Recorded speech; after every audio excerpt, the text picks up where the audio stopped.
아멘. 이 시간에 함께 무엇을 믿는가 교리론 6번째 시간을 갖도록 하겠습니다. 지난 시간은 섭리하시는 하나님이라고 하는 내용으로 함께 은혜를 나누었는데 오늘은 예수님은 누구신가? 우리 함께 예수님에 대해서 알아가고 만나는 복된 시간 되기를 원합니다.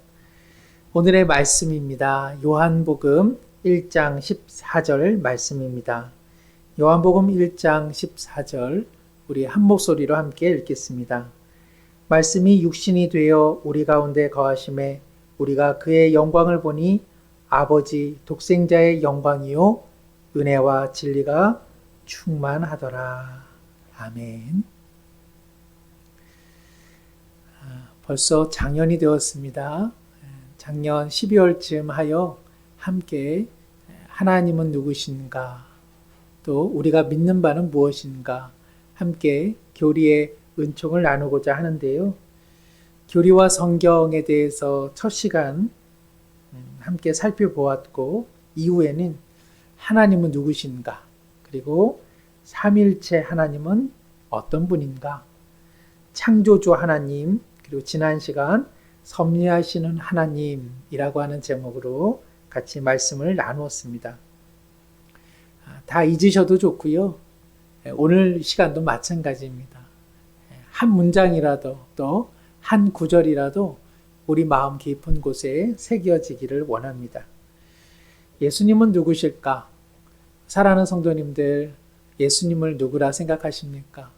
또 주변에 있는 사람들에게 예수님을 어떻게 생각합니까? 라고 질문하신다면 돌아오는 답들은 무엇일까요? 우리가 분명한 것은 예수님을 알기 전에는 우리가 예수님을 그저 성인으로, 좋은 분으로, 기독교인들이 믿는 분으로 여겼을지 모릅니다. 그러나 이제 예수님을 믿고 보니 나에게 예수님은 누구십니까? 우리에게 예수님은 누구십니까? 자신 있게 말할 수 있는 예수님에 대한 보다 정확한 이해가 우리 가운데 있다 생각이 듭니다. 초대교회 성도들은요, 잘 아시는 것처럼 이 물고기 표시를 통해서 자신의 신앙을 비밀스럽게 드러내고는 했습니다. 로마 치하에서 예수님의 구주되심을 자연스럽게, 자유롭게 증거할 수 없는 초대교회 성도들은 서로가 그리스도인임을 나타내는 작은 기호로서 오병이어 그 물고기 표시를 했다는 것을 우리는 듣습니다. 이 물고기 표시에는요, 또한 5가지 철자가 기록되어 있는데 흔히 우리가 익투스라고 발음을 합니다. 이 물고기 표시 안에 있는 익투스, 이 5개의 헬라어 철자는 각각 의미를 갖고 있습니다. 먼저 첫 번째 철자, 이것은 이에수스라고 하는, 즉 예수님을 의미하고요. 두 번째 철자는 크리스토스, 그리스도를 의미합니다.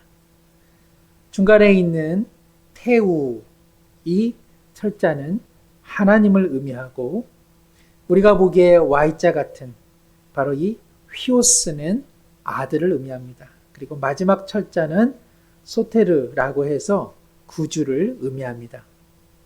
그러니까 손가락으로 물고기를 표시함으로써 그리스도인이라고 하는 정체성을 드러내면서 동시에 익투스, 즉 예수 그리스도를 어떻게 고백하는지를 이와 같은 5가지 철자를 통해 표현했습니다. 이 5가지 철자의 각각의 뜻을 종합해 보자면 하나님의 아들, 구주 되시는 예수 그리스도를 믿습니다. 그런 의미를 갖고 있습니다. 당시에 초대교회는 하나님의 아들, 구주 되시는 예수 그리스도, 바로 이 예수님에 대한 여러 가지 생각들이 정립이 되어 갔습니다. 어떤 한 가지 생각이 정립되기 위해서는 옳음과 그름, 또 바름과 틀림 속에 여러 가지 논쟁, 또 토의, 견해들이 오고 가면서 바른 것, 그리고 성경적인 것들이 정립되어 가죠. 당시에 몇몇의 틀린 그러한 예수님의 주장들이 있었습니다. 화면을 통해서 한번 살펴보시면요. 전적으로 예수님은 사람이다라고 주장하는 사람들이 있었습니다. 그들을 에비온파라고 흔히 말하는데요. 이들은 예수님께서는 보통의 사람이었는데 세례를 받으실 때 저희가 지난주에 주일 예배를 통해서 확인했던 것처럼 요단강에서 세례 요한으로 하여금 세례를 받으실 때에 그때 메시아로 등극을 했다. 이렇게 주장하는 사람들입니다. 물론 이단입니다. 두 번째는 전적으로 예수님은 신일 뿐이다. 이 땅에 오셨을 때도 예수님은 전적으로 신성만을 가지고 있으셨지 인간의 죄된 몸을 갖고 육신을 갖고 있지 않았다. 그래서 제자들이 보았던 예수님의 몸과 육체는 환상이었다. 예수님은 죄된 인성을 가질 수 없다라고 주장했습니다. 이 또한 잘못된 생각입니다. 아리우스라고 하는 초대 신학자는 예수님을 하나님의 피조물로서는 가장 탁월해서 인간과는 비교할 수 없는 분으로 고백은 했지만 아리우스의 신학의 가장 큰 문제는 예수 그리스도도 하나님의 피조물이다라고 하는 주장이었습니다. 아리우스는 예수님은 신성과 그리고 인성을 반반 갖고 있는 분으로 여겼기에 이 또한 성경적이지 못했던 것이죠. 양자론이라고 있습니다. 여기서 양자는 입양한다 그런 의미의 양자론입니다. 예수님은 그저 인간이셨는데 하나님께서 예수님의 그 인성을 보시고 그 선하심을 보시고 그리고 십자가에서 희생적 죽음을 보시고 하나님의 아들로 입양해 주셨다라고 하는 주장입니다. 이 또한 그 출발점이 예수님에 대한 오로지 인성에서 그리고 이후에는 신성으로 발전하는 것으로 주장하고 있습니다. 이 또한 비성경적이죠. 그렇다면 우리가 고백하는 그리고 성경이 제시하는 성경에 기록된 그리고 바로 하나님의 아들이신 예수님은 어떠한 분이십니까? 예수님은 참된 하나님이십니다. 동시에 예수님은 또한 참 사람이십니다. 신성과 인성을 동시에 완벽하게 갖고 계신 분, 우리의 이해나 우리의 지성으로는 이를 해결할 수는 없지만 우리는 믿음으로 고백하게 됩니다. 오늘 이 시간 예수님의 참 사람 되심 그리고 예수님의 참 하나님 되심을 오늘 말씀을 통해서 우리가 다시 한번 확인해 보기를 원합니다. 예수님께서 인성을 갖고 계시기에 우리의 대표가 되사 십자가에서 죽으심의 그 제물됨이 의미가 있는 것이요. 예수님께서 참 하나님의 아들, 즉 완전한 신성을 갖고 계시기에 그분이 구세주가 되시는 까닭입니다. 그래서 우리 한번 오늘 말씀의 또 내용들을 통해서 예수님의 참된 사람, 예수님의 참되신 하나님, 바로 그 은혜가 우리 가운데 어떻게 다가오는지 함께 나누기를 원합니다. 첫 번째, 예수님은 참 사람이십니다. 사람으로 오신 예수님, 우리는 누가복음 2장 5절에서 7절 말씀을 통해서 확실하게 고백합니다. 마리아가 그때에 해산할 날이 차서 맏 아들을 낳으니 강보로 싸서 즉 포대기에 싸서 구유에 뉘셨다. 예수님은 마리아를 통해서 맏 아들로 태어났고 그리고 작은 아기로 구유에서 그 출생의 시작을 하셨습니다. 분명히 사람으로 시작하셨다는 것이죠. 또한 요한복음 1장 14절에 사도 요한은 말씀이신 즉 하나님의 아들이신 예수님께서 육신이 되어 우리 가운데 거하셨다고 그는 고백하고 있습니다. 또 두 번째, 예수님의 참 사람 되심. 우리는 누가복음 2장 52절을 통해서 확인해 볼 수 있습니다. 오늘 새벽 말씀이기도 한데요. 예수는 그 지혜와 그 키가 자라가며 하나님과 사람에게 더 사랑스러워 가시더라. 예수님께서는요, 신체가 성장하셨고, 그리고 정서적인 돌봄과 그리고 지적, 그리고 지혜의 성장 속에서 자라가셨다고 성경은 기록하고 있습니다. 뿐만 아니라 하나님과 사람들 속에서 은혜와 사랑의 경험을 통해서 자라가셨다는 것이죠. 우리가 늘 기억할 것은 예수님은 참 사람이셨기에 우리가 살아가는 이 시공간 속에서 공간과 시간의 지배를 받으면서 살아가셨다는 사실. 그렇기 때문에 이 세상에 의미가 있습니다. 이 세상은 그저 다 사라지고 우리는 그저 천국만 바라보다가 이 세상의 모든 것은 무의미한 것, 그런 신앙이 아니라 예수님께서 이 시공간 속에 오셨기에 우리도 우리의 소임과 사명을 다 감당하다가 주님 부르시는 날 본향에 돌아가게 되는 것 아니겠습니까? 이처럼 이 세상 그리고 이 시공간은 주님께서 오실 정도로 귀한 공간이고 하나님에겐 더할 나위 없는 중요한 시공간임을 다시 한번 고백하게 됩니다. 이탈리아 화가인 라파엘의 작품인데요. 제목은 성가족입니다. 이 작품을 가만히 살펴보시면 라파엘이 물론 성경의 배경 속에도 상상을 곁들여서 당시 아기 예수님의 그 가족들의 풍경을 그려내고 있습니다. 이 그림의 가장 중심부에는요, 예수님의 어머니 마리아가 있습니다. 아장아장 엄마 품에 안기는 분 바로 예수님이시고요. 중앙에 있는 마리아 뒤편에는 물끄러미 쳐다보고 있는 아버지 요셉이 있습니다. 그리고 아기 예수님 화면으로 보실 때의 왼편에는 작은 십자가 그리고 손을 모으고 있는 아기가 있습니다. 누굽니까? 사촌지간인 세례 요한입니다. 세례 요한을 안고 있는 사람은 바로 세례 요한의 어머니 엘리사벳이고요. 뒤편에 있는 두 사람은 천사입니다. 우리가 이 그림을 통해서 다시 한번 생각해 보는 것은 예수님께서 이 땅에 오셨을 때 아기로 오셨다는 사실, 그리고 신체적, 정서적, 그리고 관계적인 돌봄과 사랑 속에서 커가셨다는 것이죠.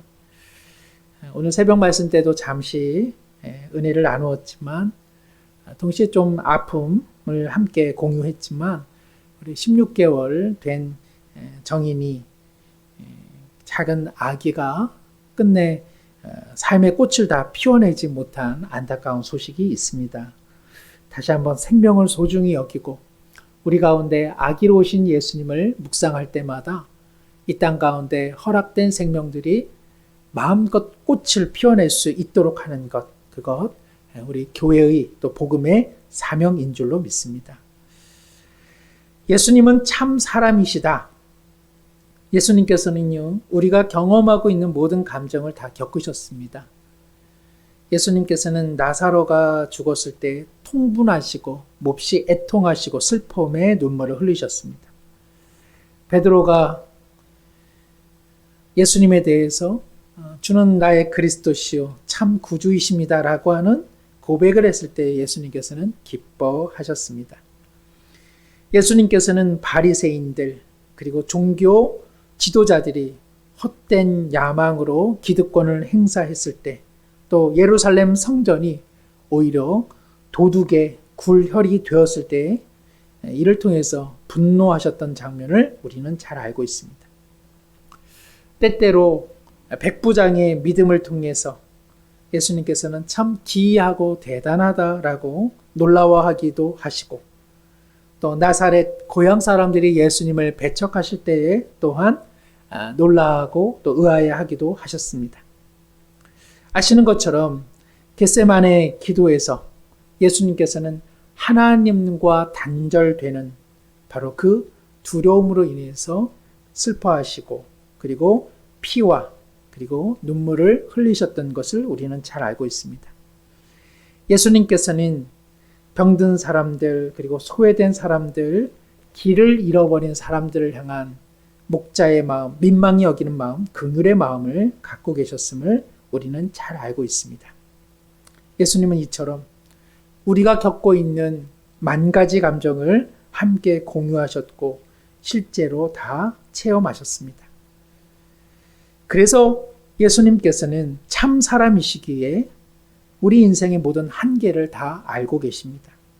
이사야 53장 3절에서 4절은 이렇게 기록되어 있습니다. 새 번역 성경으로 읽습니다.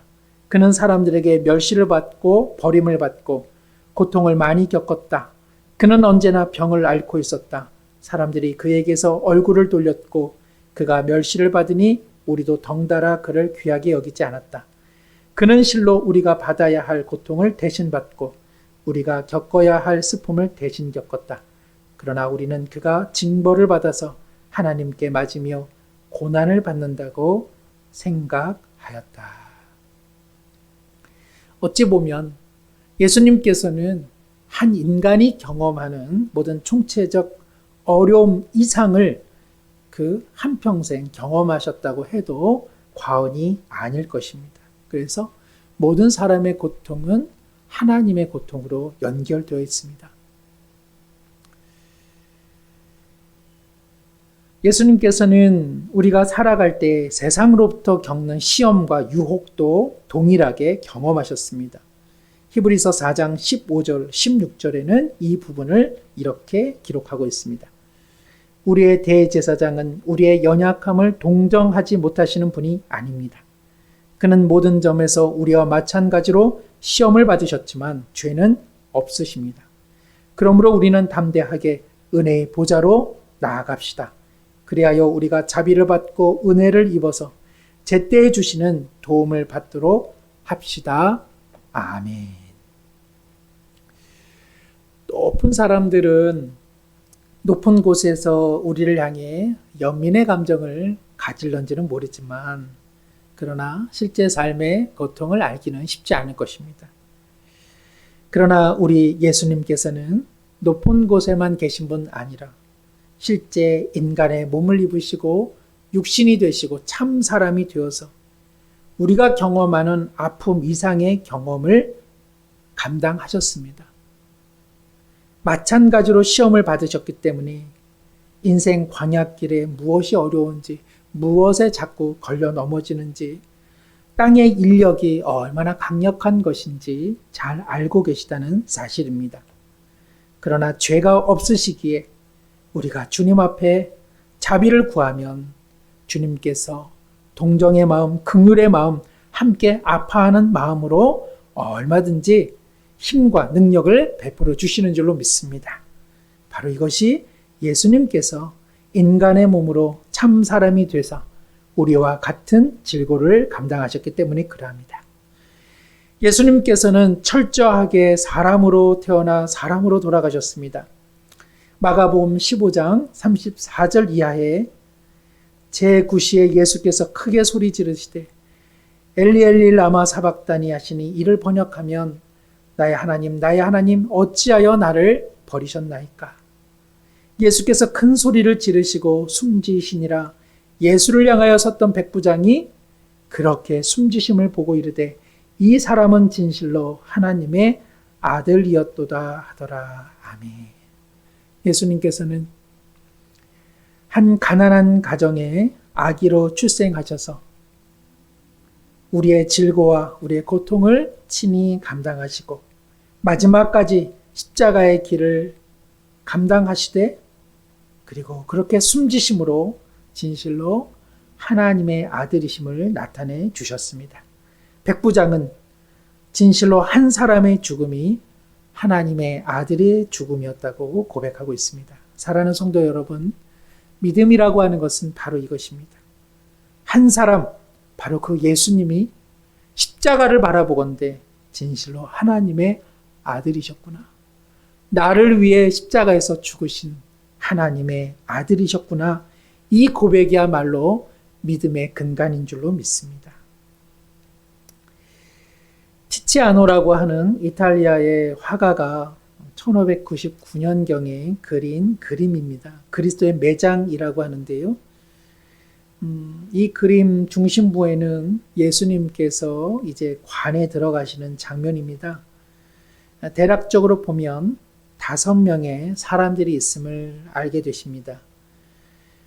화면에서 예수님의 머리 쪽 부분을 부축하고 있는 이가 관리 아리마대 요셉입니다. 그리고 예수님의 발 쪽 부분을 부축하고 있는 이가 바로 한밤중에 구원의 문제를 해결받기 위해 예수님에게 찾아왔던 니고데모를 의미합니다. 화면 중앙에 푸른색 머리를 가운을 두르고 있는 여인은 어머니 마리아입니다. 그리고 함께 울부짖고 있는 흰색 옷의 여인은 막달라 마리아입니다. 그리고 마리아의 머리 뒤로 보이는, 희미하게 보이는 이는 바로 예수님께서 어머니의 삶을 부탁했던 바로 제자 요한을 의미합니다. 이처럼 예수님께서는 구유에 나셔서 그리고 관에 들어가시기까지 철저한 사람의 일생을 보내셨습니다. 사랑하는 성도 여러분, 삶이 곤고할 때에 하나님은 어떻게 우리 마음을 아실까요? 물론 하나님은 그 신성으로 우리의 마음을 넉넉히 알고도 남습니다. 그러나 하나님은 아들 예수 그리스도께서 철저히 인간의 삶을 살게 하심으로 함께 고통받으시고 함께 우시고 삶이 무엇인지 그리고 죽음이 무엇인지 그리고 땅에서 살아가는 시공간에 매여 살아가는 삶이 무엇인지를 깊이 체감하시면서 알고 계십니다. 그러니 사랑하는 모든 성도님들, 삶이 곤고하고 어려울 때에 참 사람 되어주신 예수님께서 이 아픔, 이 곤고, 이 질병, 이 힘겨움을 잘 아시는구나. 우리 주님을 더욱 바라보기를 원합니다. 자, 이제 두 번째 큰 내용은 예수님은 그저 참 인간에 불과한 것 아니라 예수님은 동시에 참 하나님이시라는 사실, 이것은 예수님의 인성과 동일하게 너무나 중요합니다. 예수님께서 참 하나님이시기에 우리의 구주가 되시기 때문에 그러하죠. 예수님의 참 하나님, 즉 신성에 대한 성경적 증거들을 또 살펴보고자 합니다. 이사야 9장 6절에 보면은 바로 태어나실 예수님은 하나님의 아들이심이 예언되어 있습니다. 한 아기가 우리를 위해 태어났다. 우리가 한 아들을 모셨다. 그는 우리의 통치자가 될 것이다. 그의 이름은 놀라우신 조언자, 전능하신 하나님, 권자에 앉으시니 평화의 왕이라고 불릴 것이다.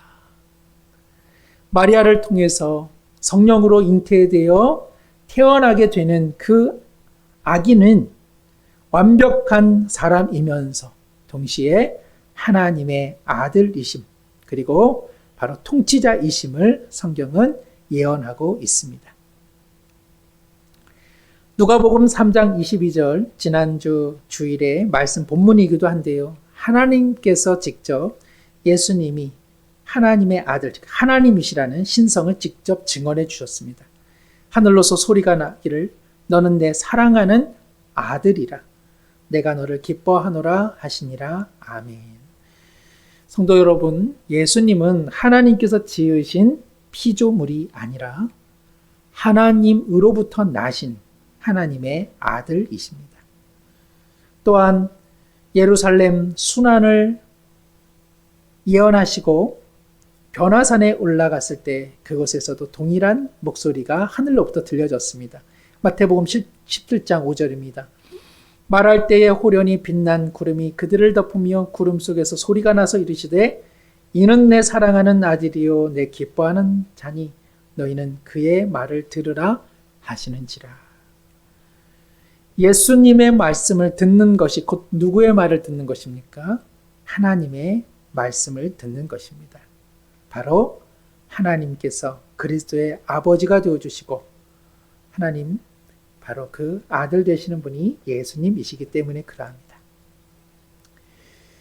제자들도 예수님께서 하나님이심을 고백하였습니다. 대단히 중요합니다. 왜냐하면 제자들이 동고동락 예수님의 공적 생애 3년을 함께하면서 우리가 성경에 기록되지 못한 모든 부분까지도 제자들은 보았기 때문입니다. 그런데 제자들은 한결같이 이렇게 고백합니다. 시몬 베드로가 대답하여 가로되 주는 그리스도시요 살아계신 하나님의 아들이시니이다. 이에 대해서 예수님께서는 이 사실을 알게 하신 것, 너로 하여금 고백하게 하신 것은 바로 성령이시다. 즉 너가 말한 것은 참으로 진리라고 확증해 주셨습니다. 오늘 몇 가지 이제 미술 그림을 조금 보게 되는데요. 카라바조라고 하는 화가가 의심하는 도마라고 하는 제목으로 그린 그림입니다. 그림을 자세히 보시면 이 의심하고 있는 도마가 손가락으로 예수님의 옆구리에 이렇게 넣고 있습니다. 어떻게 느껴지십니까? 이 도마가 옆구리에 자신의 손가락을 넣는 것을 예수님께서 막으시는 것으로 보이십니까? 아니면은 도리어 도마의 손을 움켜잡고 예수님께서 자신의 옆구리, 창에 찔림받은 그 옆구리에 오히려 손을 넣게 하시는 것으로 보입니까? 아마 후자로 아마 보이실 것입니다. 예, 그렇습니다.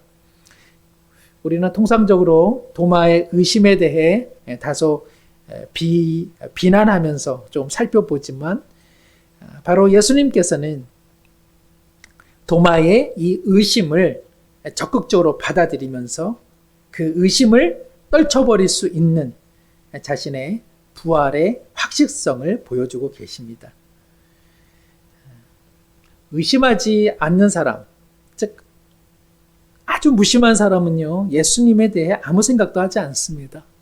오히려 의심하고 반론을 제기하는 사람이 오히려 소망이 있는 것이죠. 오늘 그렇게 의심하기도 하고 반론을 이야기하는 사람들을 향해 어찌 보면 예수님께서는 은혜를 베푸셔서 그의 삶의 손가락을 움켜잡고 내가 바로 주이며 하나님이시라고 스스로 선포해 주시는 그런 은혜가 있으리라 믿습니다. 도마도 바로 예수 그리스도를 그 옆구리에 손을 댐으로써 나의 주시며 나의 하나님이십니다라고 고백하게 됐죠. 그리고 도마는 알려진 바로는 인도에서 그리스도의 복음을 증거하다가 순교하는 그러한 삶을 살게 됩니다. 예수님의 참 하나님 되시는 신성, 요한복음 14장 9절에서 10절에서도 비슷한 말씀입니다. 빌립이 예수님에 대해서 오해하고 또 예수님을 보았음에도 불구하고 하나님 아버지를 보기를 원합니다라고 질문했을 때에 예수님께서 답해 주신 내용이시죠. 예수께서 이르시되 빌립아 내가 이렇게 오래 너희와 함께 있으되 내가 나를 알지 못하느냐? 나를 본 자는 아버지를 보았거늘 어찌하여 아버지를 보이라 하느냐? 내가 아버지 안에 거하고 아버지는 내 안에 계신 것을 내가 믿지 아니하느냐? 바로 예수님을 본 것, 그리고 예수님과 관계하는 것, 즉 하나님을 보는 것이요, 그리고 하나님과 함께하는 것이라고 말씀하고 있습니다. 사랑하는 성도 여러분, 예수님을 믿는다는 것은 하나님을 믿는 것이요, 그리고 예수 그리스도를 따른다는 것은 하나님을 따르는 것입니다. 그래서 우리는 성경을 통해, 특별히 복음서를 통해 다시 한번 예수님을 따르기를 원합니다. 예수님의 전 삶이요 하나님이심을 또한 증거하고 있습니다. 예수님은 아기로 태어나셨지만 그러나 예수님의 출생은 인간적인 본성을 통해서가 아니라 성령을 통해서 잉태되어 출생하신 것을 우리는 알고 있습니다. 히브리서 4장 15절을 통해서 예수님은 참 인간이면서도 모든 시험으로부터 이기신, 즉 죄가 없으신 신성의 하나님이심을 또한 우리는 알 수 있습니다.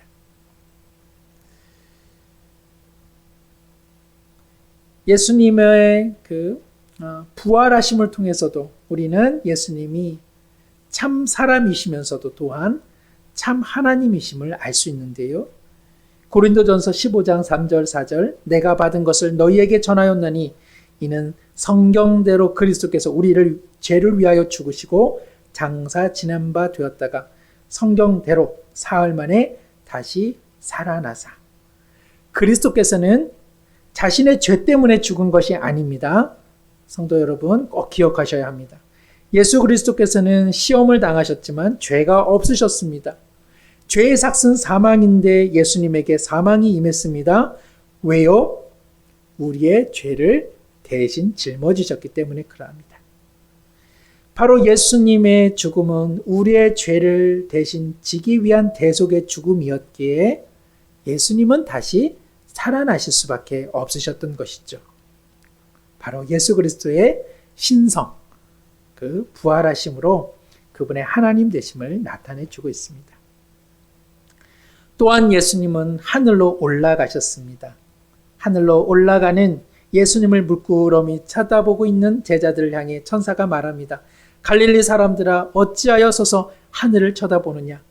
너희 가운데서 하늘로 올려지신 이 예수는 하늘로 가심을 본 그대로 오시리라 하였느니라. 아멘. 사랑하는 성도 여러분, 우리 중에 누군가 부활하신 예수님은 믿지만 하나님 예수님께서 하늘로 올라가셨어? 이것은 믿지 못하겠어 라고 한다면 그것은 바른 신앙일 수 없습니다. 바로 예수님께서는 참 하나님이시기에 이 땅에 오셨으나 죽으시고 부활하사 하늘로 올라가셨습니다. 그리고 우리가 그분이 오실 날을 우리는 확신하며 기다리게 됩니다. 베드로전서 3장 22절에 하늘로 올라가신 우리 예수님께서는 하나님 보좌 우편, 즉 오른쪽은 통치의 권세를 의미하는데 바로 그 우편에서 만물과 그리고 모든 피조 세계를 역사하시고 다스리시고 통제하고 계시다고 오늘 성경은 말씀하고 있습니다. 바로 이것이 예수님이 참 하나님이심을 나타내 주는 것이죠. 뿐만 아니라 모든 뜻대로 행하시는 주님께서 하나님께 이양받은 그 모든 일들을 마치시면 이제 재림이 되는 것이죠. 그때 예수님께서는 우리 가운데 임재하여 주시고 또 우리는 주님께 이끌림 바 되어 데살로니가전서 오늘 4장 17절 마지막 구절처럼 우리가 항상 주와 함께 있게 되는 줄로 믿습니다. 우리는 예수님께서 참 하나님이심을 또한 예수님께서 이 땅에 보여주신 복음서에 기록된 기적과 그리고 그 말씀들을 통해서 확인해 볼 수 있습니다. 어떤 기적들이 가장 마음에 와 닿으십니까? 그러나 우리가 그 기적을 다 원한다 하여 그 기적들이 다 반복적으로 일어나는 것은 아닙니다. 왜 그럴까요? 복음서에서 기록된 그리고 예수님께서 나타내 주신 기적은 바로 장차 그리고 이미 시작된 완성될 하나님의 나라가 무엇인가를 보여주는 신호탄의 의미가 있기 때문에 그러합니다. 그럼에도 불구하고 하나님의 뜻과 권세 속에서 또한 그 기적들이 오늘날에도 일어나게 됨을 믿습니다. 가장 큰 기적은 무엇입니까? 우리가 예수님을 믿은 것, 그리고 우리의 삶이 여기서 맞춰지는 것 아니라 그리스도의 부활과 그리고 승천하심으로 말미암아 우리가 주님과 하나님과 영원한 사귐을 갖게 된 이 영생의 소망이야말로 궁극적이고 가장 최고의 기적인 줄로 믿습니다. 요한복음 5장 36절에 예수님께서는 자신의 기적에 대해 아버지께서 내게 주사 이루게 하시는 역사, 곧 내가 아는 그 역사가 아버지께서 나를 보내신 것을 나를 위하여 증언하는 것이라 말씀하셨습니다. 즉 예수님의 기적을 통해서 우리가 꼭 보아야 하는 것은 무엇입니까? 바로 하나님, 그리고 하나님 나라.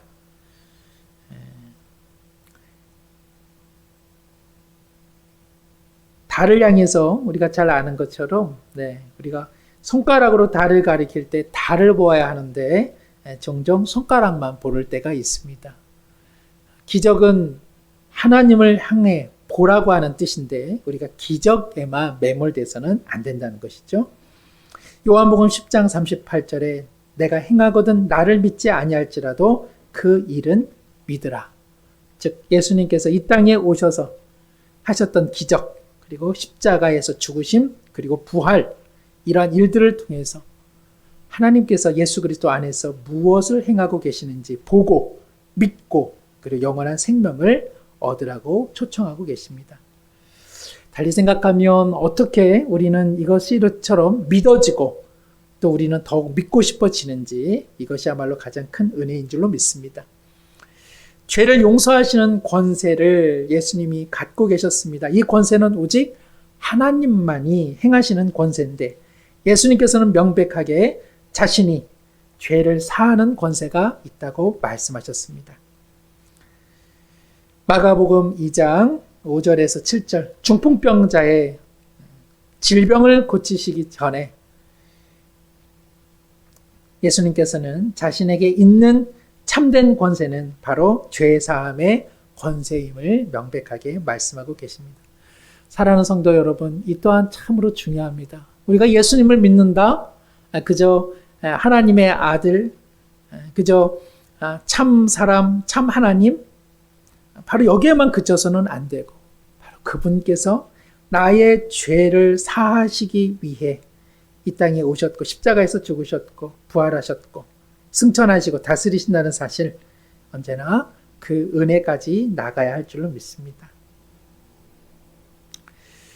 오늘 함께 예수 그리스도의 참 사람 되심 그리고 예수 그리스도의 참 하나님 되심을 잠시 나누어 보았습니다. 앞서 우리가 살펴보았던 말씀이기는 한데 한 백부장이 예수 그리스도께서 십자가에서 죽으실 때에 그분의 신성이 아니라 그분의 한 인생의 마침표 속에서 오히려 하나님의 아들이심을 보게 되었습니다. 우리는 때때로 예수님의 신성에만, 기적에만, 이적에만 너무 마음을 두는 경우가 종종 있습니다. 그러나 예수님께서 우리 가운데 오셔서 함께 고통받으시고 또 함께 아파하시고 그리고 함께 질고와 고통의 길을 걸어가 주셨다는 사실, 이것만으로도 놀라운 은혜인 줄로 믿습니다. 그래서 우리는 하나님 앞에 나아갈 수 있습니다. 그래서 우리는 예수님을 힘입어 은혜를 구할 수 있는 것입니다. 앞서 읽어드렸던 히브리서 4장 15절 16절 말씀 우리 함께 한번 읽고 제가 기도하겠습니다. 우리의 대제사장은 우리의 연약함을 동정하지 못하시는 분이 아닙니다. 그는 모든 점에서 우리와 마찬가지로 시험을 받으셨지만 죄는 없으십니다. 그러므로 우리는 담대하게 은혜의 보좌로 나아갑시다. 그리하여 우리가 자비를 받고 은혜를 입어서 제때에 주시는 도움을 받도록 합시다. 아멘. 기도하겠습니다. 참 사람이시며 참 하나님이신 예수 그리스도의 크신 은총을 우리 가운데 날마다 비추어 주시니 하나님 아버지 감사를 드립니다. 예수님께서 이 땅에 오셨음에 한 인생, 한 인간의 삶을 철저히 살아가셨기에 우리의 아픔과 고통을 친히 체감하시고 우리를 향해 그 누구보다도 위로해 주시니 진실로 감사를 드립니다. 그러나 예수 그리스도께서는 참 사람의 삶만 살다가 마치신 것 아니라 구주로서 그리고 우리의 구원자로서 참 하나님이시기에 죄를 이기시고 십자가에서 죽으셨으나 하나님께서 부활케 하심으로 우리의 영원한 속죄의 제물이 되어주셨습니다. 주님, 참으로 이러한 하나님의 은총 기억할 때마다 언제나 은혜의 보좌 앞에 담대히 나가게 하여 주옵시고, 누구도 이해할 수 없고 누구도 함께 아파할 수 없는 삶의 한계 속에서도 예수님께서, 하나님께서 내 아픔 내 고통 잘 알고 계시기에 다시 한번 주님의 위로를 받으며 살아가게 하옵소서. 참 소망 되신 구주를 더 바라보며 이 기쁜 소식을 외치고 고백하고 나누는 참 증인으로 우리 모두 살아가게 하옵소서. 예수님의 이름으로 기도드립니다. 아멘.